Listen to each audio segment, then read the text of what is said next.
Good evening, my dark minions. Welcome. I'm Lady of Darkness. I hope you are all celebrating this Valentine's Day with much red and horror in your life. And if not, I'm sure that this creepy tale will set the mood just for you. Way back in the late 1980s, there was a movie called Fatal Attraction. Those of you who are familiar with this late 80s film and grew up with this film might know what I am talking about. It's been a cautionary tale since the release in the mid to late 2000s film Teeth. Anyway, it poses one hell of a subject.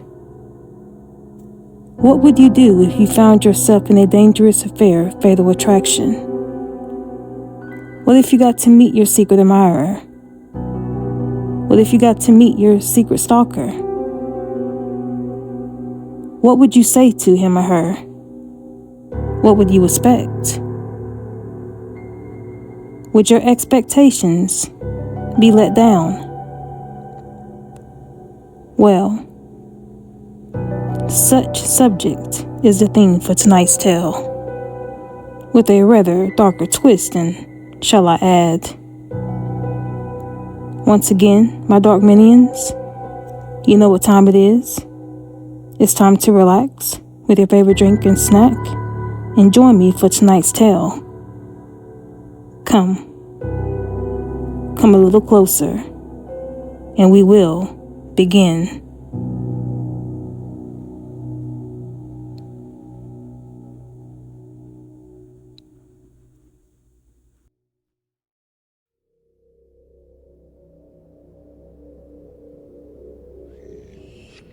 I was never the type of guy who dreaded Valentine's Day.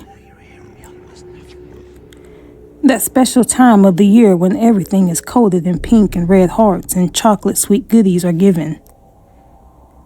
That time of the year that is simply known as Valentine's Day. That time of the year that fills your memory with good and bad memories alike of your junior high school and high school days, or your early childhood about your very first secret admirer. We've all had that special somebody who we just felt a strong connection to. Whether it being that hot girl on the cheerleading team, or the hot boy jock that you secretly had your eyes on. You could never, however, work up the nerve to come close to asking them out. But of course, there's always that downside of this holiday. Loneliness. The epitome of loneliness amongst those who just doesn't belong. Not ugly, but not necessarily attractive either. Just rather very plain and awkward. At most, some who are very unfortunate in looks and at most would be mediocre. Martha Hinton was that girl. Martha immigrated from Norway. Martha had the looks of a plain Jane. She would often sit in the very back of a class with her head down and would never speak to anyone. At first, this behavior was only mistaken as an inability to speak English, so many people didn't give it much thought. But over time, it was discovered that Martha did speak English, and word got around the school that she was just a weirdo and should be avoided by all means. She'd often anger the girls on the volleyball team during gym class after she had been the cause of them losing the game, or continuously annoying the class after the teacher would call on her to answer a question, but in return would only be greeted with quietness. Our English teacher, Mr. Newton, would usually get angry and lash out at her by sending her out of his class with a pink slip.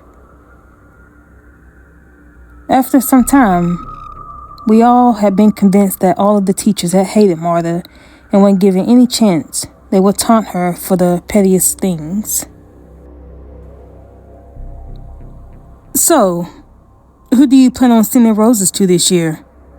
Spencer asked, walking out of the shower with a white towel wrapped around his waist. "I don't know, man. I've been thinking about asking Alyssa Adams. I swear to God, man, that chick is hot," I responded as Spencer pulled up his jeans.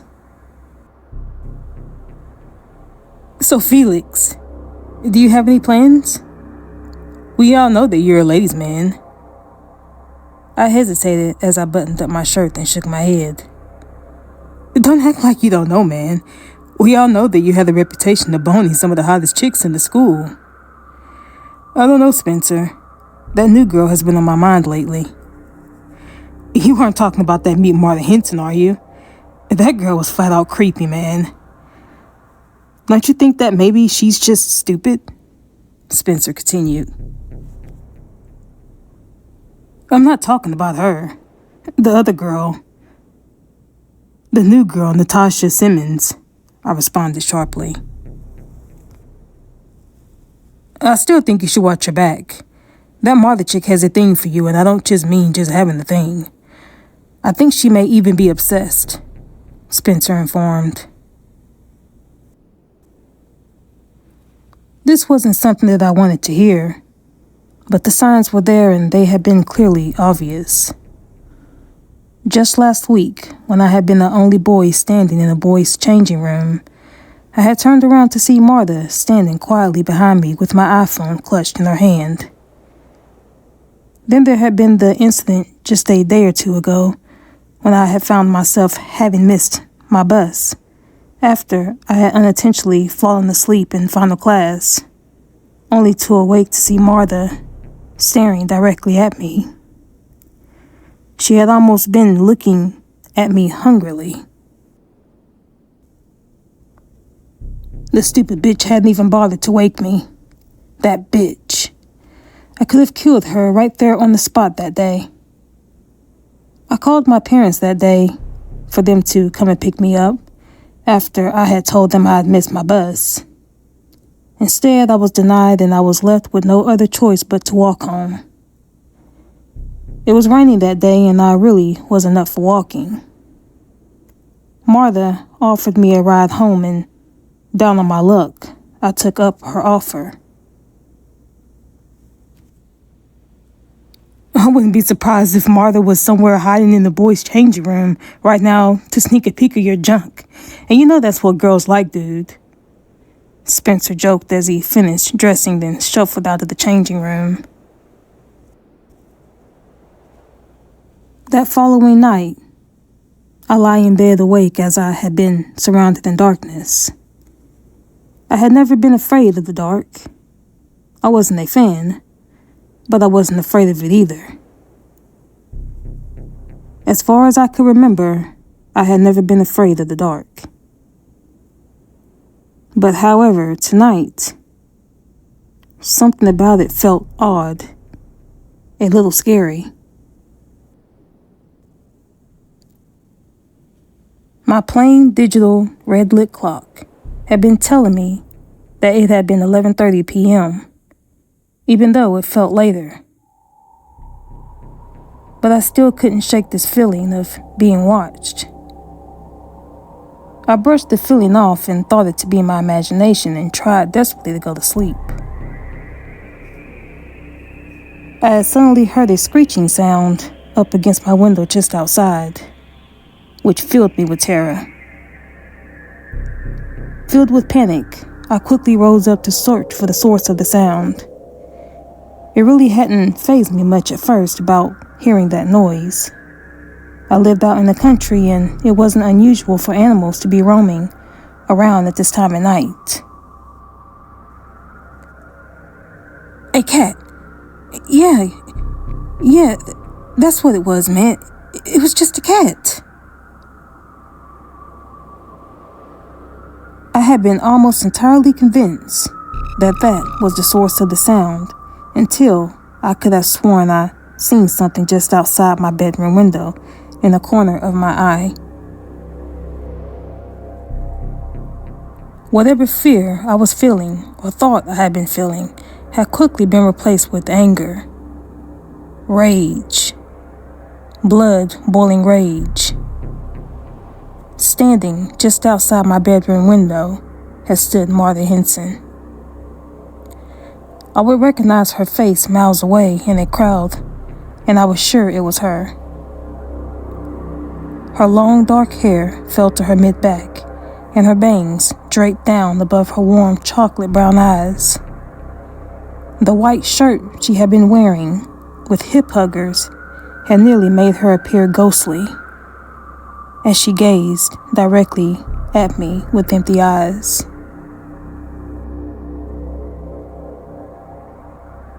I couldn't quite read her expression. Her face had appeared to be masked with a mixture of a frown and a smile. "Martha? I swear to God, Martha, you're fucking dead." Just as I was ready to dash toward my bedroom door to tell my parents about my stalker and harassment, she was gone. Gone. Martha Hinton was gone. I knew that the girl was a creep. The whole school knew. But I could have never imagined the possibility of her being on this level of insane. I would forget all about this tonight and take care of the issue tomorrow when I would see her in school to stop this madness. When I had arrived at school the following morning, it had been raining. Today's day at school wasn't like an ordinary day at school. When I had arrived, everybody was standing in the hallway, talking and crying. Crying. What the hell was going on? I tried my best to prepare the day like I would any other day and would do my best to ignore this strangeness until I had opened my locker, only to be greeted with a small bouquet of red roses, and attached to it had been a card.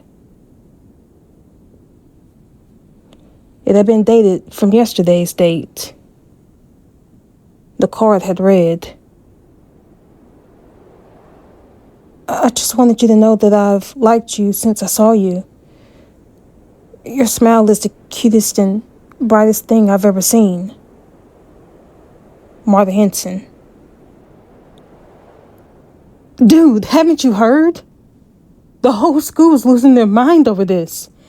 The whole school is losing their shit right now. I was suddenly brought back to reality by Spencer. I set down the bouquet of roses and card. He was talking out of place and he looked like he had been crying, which was rare. Spencer Davis never cried. What's going on, man?" I asked nervously. It's Martha Henson. She's dead. She died just last night. Police found her body at around 11:30 p.m. She was in a really bad car accident."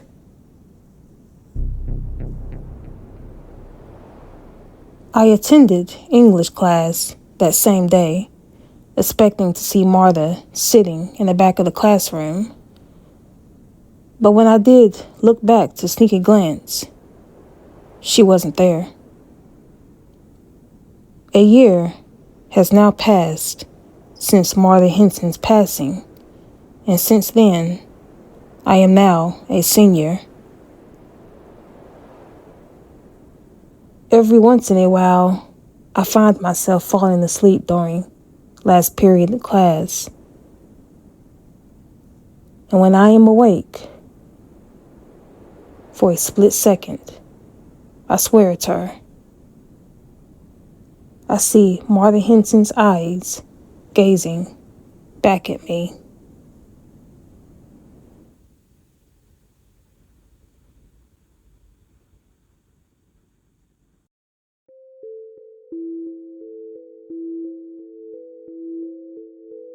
Well,